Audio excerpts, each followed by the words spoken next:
ഈശോമിശിഹായ്ക്ക് സ്തുതിയായിരിക്കട്ടെ.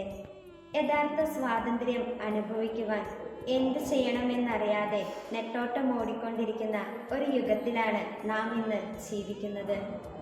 വാസ്തവത്തിൽ ഒന്ന് തിരിഞ്ഞു നോക്കിയാൽ യഥാർത്ഥ സ്വാതന്ത്ര്യത്തിൻ്റെ ഉറവിടം നമ്മിൽ തന്നെ കണ്ടെത്തുവാൻ നമുക്ക് സാധിക്കും. പാപത്തിൻ്റെയും ബന്ധനത്തിൻ്റെയും അടിമത്തത്തിൻ്റെയും ഭാരങ്ങൾ പേറിക്കൊണ്ട് ഇന്ന് നമ്മുടെ മുഖവും രൂപവും ഭാവവുമെല്ലാം വികൃതമായിരിക്കുകയാണ്.